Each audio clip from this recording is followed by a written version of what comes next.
छत्रपती शिवाजी महाराज यांची जयंती होती. माझं सरकारला एकच विनंती आहे, इथून पुढे छत्रपती शिवाजी महाराज यांची जयंती असू द्या, आंबेडकर जयंती असू द्या, या कोणत्याही महापुरुषाची जयंती असू द्या, दारूची दुकानं बंद ठेवा, वरून कायदा पारित करा आणि अध्यादेश काढा. पण दारूची दुकानं त्या दिवशी महापुरुषाच्या ज्या दिवशी जयंती असेल त्या दिवशी दुकानं बंद झाली पाहिजे. दारूमधून टॅक्स मिळते म्हणून कोण सरकार कुणाचंही असो, दारूमधून टॅक्स मिळते, भरपूर पैसे मिळतात म्हणून ही दुकानं चालू ठेवायचं सर्रास बंद केलं पाहिजे.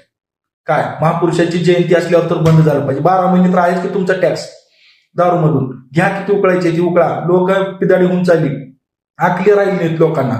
महापुरुषाच्या शिवजयंतीच्या दिवशी जर लोक दारू पिऊन फिरतात, अरे 12 महिने मुताड प्यायची सवय लागली तुम्हाला. गडकिल्ल्यावर काही जण दारू पिऊन आली होती, काही जण बाटल्या घेऊन आली होती, बारक्या बारक्या छोट्या छोट्या पिल्ले. अरे काय धंदे राव, कुठं नेऊन ठेवला महाराष्ट्र. फालतू धंदे बंद करा रे. कधी सुधारणार तुम्ही? दारू पिऊन मरणाऱ्याचं प्रमाण वाढलं, ऍक्सिडेंट होऊन मरायला लागले, तुमच्या आकली मातीत चालल्या. कोणत्या शब्दात सांगायला पाहिजे काय देव जाणे रे बाबा.